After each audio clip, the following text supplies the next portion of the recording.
Assalamu alaikum wa rahmatullahi ta'ala wa barakatuh. Bienvenue avec nous à Madrasa Net.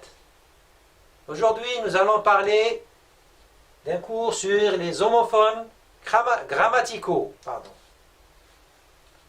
Qu'est-ce que c'est que les homophones? Les homophones sont des mots qui se prononcent de la même manière, c'est-à-dire phonétiquement, on entend le même son, mais sur l'écriture, ils ne s'écrivent pas de la même manière. Ces mots, quand ils sont d'une catégorie grammaticale différente, on parle de homophones grammaticaux. Nous avons cité les exemples. Nous avons le A sans accent et le A avec accent, le OU sans accent et le OU avec accent, le EET et le EST qui se prononce E, le ON et le ONT qui se prononce en, le SON et le SONT qui se prononcent tous les deux son. Donc nous voyons bien qu'au niveau du son, on entend la même sonorité. Mais au niveau de l'écriture, il diffère. Donc on parle d'homophones grammaticaux. Premier exemple, le AA. Le premier A, qui ne porte pas d'accent, est un verbe ou bien l'auxiliaire avoir. Nous avons un exemple, il a froid. Et bien, qui n'a pas d'accent. Le deuxième A, qui porte un accent, c'est une préposition. On l'utilise ainsi dans cet exemple, il va à l'école. Il va à l'école, le A, il porte un accent. Passons maintenant à un autre exemple concernant le OU sans accent et le OU avec accent.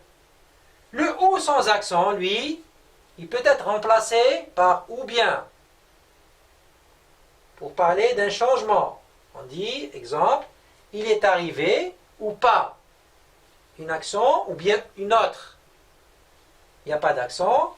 Pour le deuxième OU qui porte un accent, il indique le lieu. C'est un adverbe de lieu. Exemple, je vais là où je veux. C'est un OU avec accent. Maintenant, nous allons parler du et le et.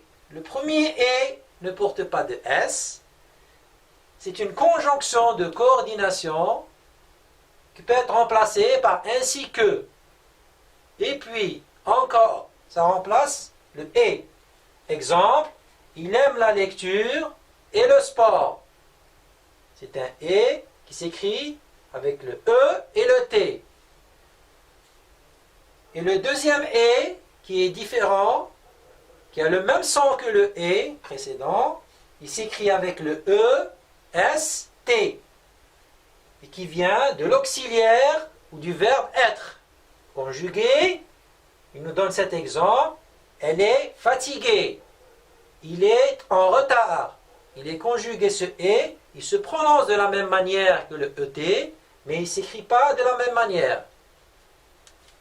Passons maintenant à un autre exemple concernant le ON et le ONT. Le premier ON de ON, c'est un pronom personnel qui peut remplacer, qui se conjugue de la même manière que le il ou le elle, troisième personne du singulier. Par exemple, on n'est jamais trop prudent. On peut dire, il est jamais trop prudent ou elle est jamais trop prudente. Donc le on, c'est un on pronom personnel. La différence avec ce on, bien sûr sur la prononciation, c'est la même chose, on entend le même son, sauf que sur l'écrit, le ONT vient de l'auxiliaire ou du verbe avoir. Conjugué, il nous donne cet exemple, elles ont tort. Elles ont tort, avec la liaison bien sûr. Donc, ils sonnent de la même manière, mais ils s'écrivent d'une manière différente. On voit bien qu'il y a un T ici, et là, il n'y a rien. Le dernier exemple, c'est un exemple concernant le son. Il y a le son SON et le son SONT. Le premier son qui manque de T, c'est un déterminant. Il peut remplacer le ton ou le ment. Par exemple, on dit il a oublié son livre. Prends pas de T. Il a raté son train. Il a mangé son goûter. Donc tous ces sons-là, c'est des sons, des pronoms déterminants pour dire que cette chose appartient, c'est propre au sujet, il. Passons maintenant au son S-O-N-T. Ce son-là vient de la conjugaison du verbe ou l'auxiliaire être. Exemple, elles sont uniques. Prends un T. Ils sont malades, ça prend toujours un T. Donc il y a plein d'exemples pour différencier le son du S-O-N-T au son du S-O-N. Merci de nous avoir suivis. J'espère que le cours vous a apporté beaucoup de connaissances. Au revoir. Merci.